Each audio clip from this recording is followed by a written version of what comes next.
Number one, we call extensor compartments. Compartment number two, it is the compartment of the lateral compartment. Otherwise, we call it the compartment of peroneal muscles. And compartment number three, we call the flexor. One more structural unit inside of this third compartment, guys. I must draw the deep layer of the proper fascia. We call it Fascia transversa cruris, the transverse fascia of the leg. Fascia transversa cruris, it is deep layer of the proper fascia. And it is divided, the posterior compartment, into two portions, superficial and deep. As I remember, please, deep layer of the proper fascia separated this posterior compartment into two portions, superficial portion and the deep portion. That is all, guys. This is the division. Now we will start to feel it by vessels, by the nerves, and by the muscles. Let's start. First of all, in medial portion, I put one big blue line, and a little bit in front of this blue line, I put the green line. Green line, it is structure 9, and blue line, it is structure 10. Point, sorry, not the line. Write the name. Structure 10 we call saphena magna, vena saphena magna. Structure 9 we call nervus saphenus. I don't have time to speak about them, you know, all information previously we gave. By the way, this is structures which is located in anterior leg. How we can mention it? I make division of leg into anterior and posterior compartments, yeah? How we do it? From medially, we take the medial epicondyles. From laterally, we take anterior margins of medial and lateral malleoluses. Yeah, that's a medial with medial, lateral with lateral. That's a leg is divided into anterior portion and into posterior. That is the structures which is located in the anterior leg region. Let's continue now. From back side, I put two, green points. In my picture, this is point 11 and point 12. No. Point 11 we call nervus cutaneus sure medialis. Nervus cutaneus sure medialis. Tibial nerve cannot be in fatty tissue, friend. First we think, then speak. Nervus cutaneus sure medialis. Open the brackets and write, please. It is the branch of the tibial nerve. Structure number 12, it is nervus cutaneus sure lateralis. Nervus cutaneus sure lateralis. In the brackets, write please, it is the branch of nervus peroneus communis. I say you several minutes before that inside of the canalis musculoperonealis, firstly it gives the sure lateral branch and then divided into two terminal branches. Peroneus superficialis, peroneus profundus. This is branch of nervus peroneus communis. And finally, last structure which I will draw here, I will draw not in the fatty tissue, but under the proper fascia. And it will be structure number 13. Call it please vena saphena parva. Small saphenous vein. Why I draw it under the proper fascia? Because in the border between the leg and knee region, it is perforated, the proper fascia, and goes to fossa poplitea. Because in fossa poplitea, it should be drained into the vena poplitea. That's it. Because this is the uppermost portion, we can draw it in two places, yeah? In fat, then we can perforate in the fat and go deeper, but anyhow, it's much more important to understand what is happening. This vein perforated proper fascia to reach the fossa poplitea and to be drained inside of the popliteal vein. Let's continue. This is about superficial structures. Now let's go to deep and let's draw muscles. First of all, compartment 1. I divide it into two portions and we put the numbers 14 and 15. Right, please. 14 one we call musculus tibialis anterior. 15 one we call musculus extensor digitorum communis, the common extensor of the fingers. Both these muscles belong to plantar extensors. Now, minute attention to me. This is the movement which is called plantar extension. Let's say anteriorly we have plantar extensors, posteriorly we have plantar flexors. Let's say this is plantar extensors. Let's continue.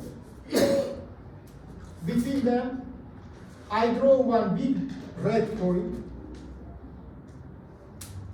with two small blue points. And in my picture, this will be structure 16. Friends, this is not simple to speak with before me. It is not infectional, it is my pharyngitis. They say, please keep silence, listen to me, because I cannot cry. Let's say structure 16, we call arteria and two veins, tibialis anterior. Anterior tibial vessels, otherwise. Anterior tibial vessels.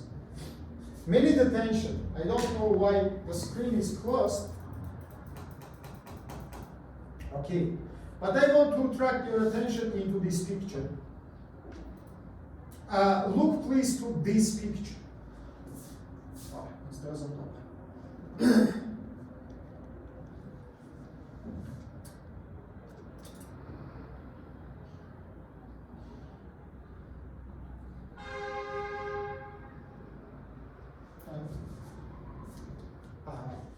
Now attract your attention into this picture.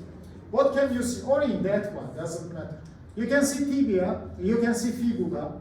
Between them, this whitish structure, it is interossal membrane. In front of the membrane, you can see vessels. And if you will look attentively in the upper part, you will see that these vessels perforated from behind interossal membrane and come to in front. What is these vessels, guys? Last time I showed it for you once again. Look here, please. If it is fossa poplitea, by midpoint, exactly, we have arteria poplitea. Near the inferior angle, it is split into two terminal branches. One I show the intraptic line, second one non-intraptic. Intraptic line, it is exactly structure 16. It is arteria tibialis anterior. It is perforated from backside, interossal membrane, and come to the anterior leg region. And in upper third, it is located between muscle number 14, tibialis anterior, and muscle number 15, musculus flexor, musculus hardacia muscle.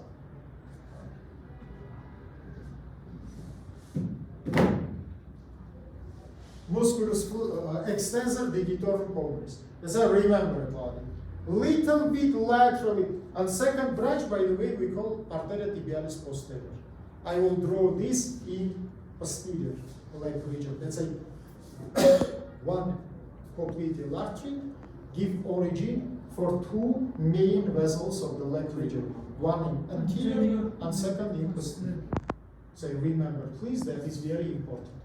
Let's continue. Now, a little bit laterally to it, I put the green point, number 17. And that is the nerve which is called nervus peroneus profundus, deep peroneal nerve. Nervus peroneus profundus. What is it? I tell you several minutes. Canalis musculoperonealis superior, common peroneal nerve, split it into two branches, deep and superficial. Deep is come to the artery. And together with the artery, it forms the anterior neurovascular bundle of the leg region. So now you can see anterior neurovascular bundle, 16 and 17. Together forms the anterior neurovascular bundle. Let's continue. Now we come to the compartment number 2. In upper third, inside of it, we will draw just one muscle. This is muscle number 18, which we call long peroneal muscle. Long peroneal muscle. And look everybody here, especially I drew it in that case to leave the distance between this muscle and between the fibular bone. And this distance which you see here, it is structure number 19, which we call canalis musculoperonealis superior. I tell you before that in upper portion, between tendon of this muscle and head of the fibular bone, we have the special space. Inside of this space, I will draw now one big nerve. This is nerve number 20, which is called common peroneal nerve. And I will show two lines, 1 to 17, and one inside of the 18 muscle, and I will draw here point 21. Write the name of it. It is nervus peroneus superficialis. Let's say explanation is simple. 20 structure, which is the common peroneal nerve, split it into two branches. 17 one, it is the deep peroneal, and 21 it is superficial. Peroneus profundus, peroneus superficialis, and canalis musculo peronealis superior. I think it is understandable. If so, let's continue now. We come to the posterior compartment, or otherwise we call it flexors compartment. Now let's start to draw the muscles. In superficial portion, first of all, I will draw the muscle number 22 with 1 and 22 with 2. It is two heads of gastrocnemius muscle. One lateral, two medial.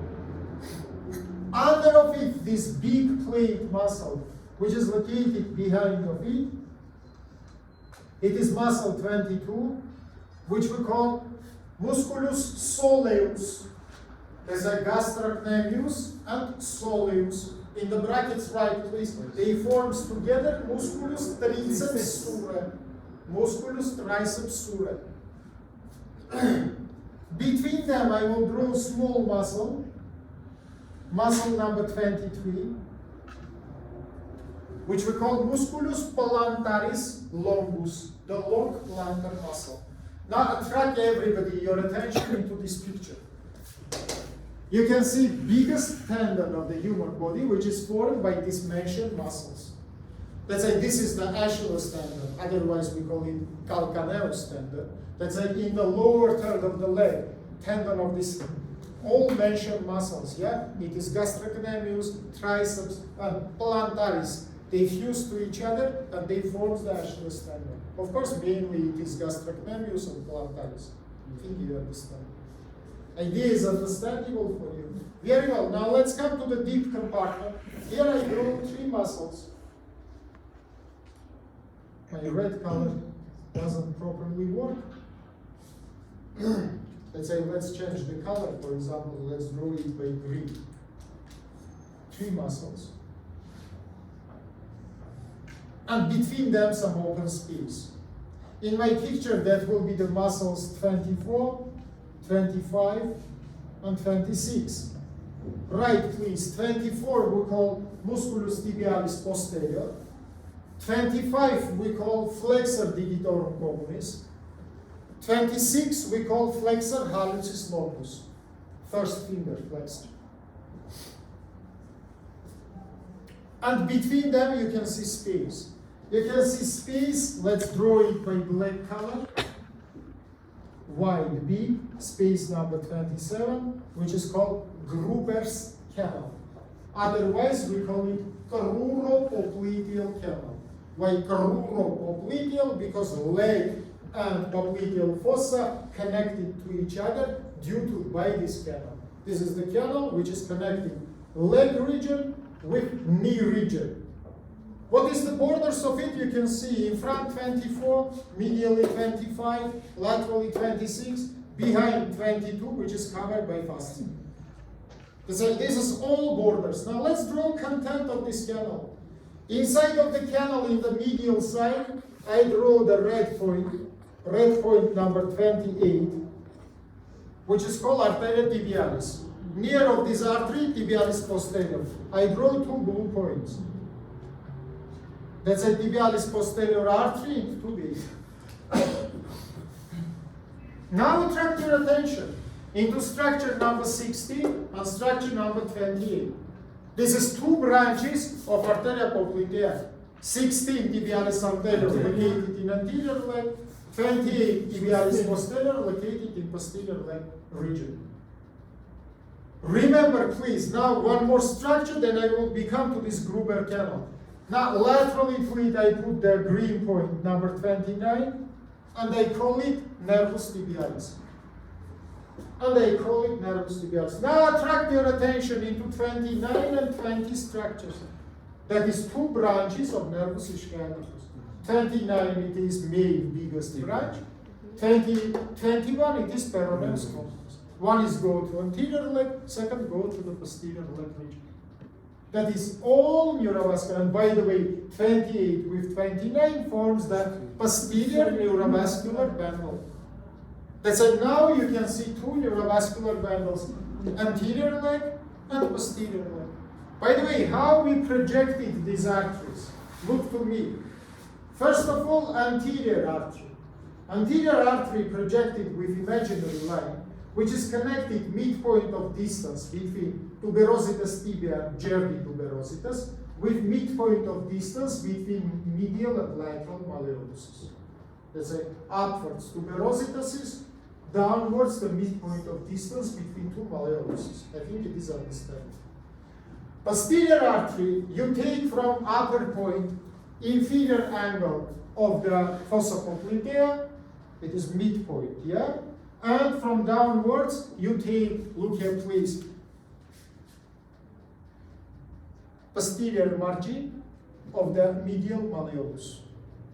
Posterior margin of the medial malleolus. That's an inferior angle of fossa popliteal and posterior margin of medial. Some books say midpoint of distance between posterior margin of medial malleolus and Achilles tendon.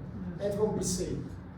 You can say in one case, you can say in another case, because here it is become to the special canal, which you call canalis malleolaris. On the inside of this canal, arteria tibialis posterior split it into two terminal branches, plantaris medialis, plantaris lateralis. One is passed by the medial surface of your plantar foot. Second is passed by lateral surface. So remember, please, that is very important. Now, write, please, the name of small topic. It is the Gruger's canal.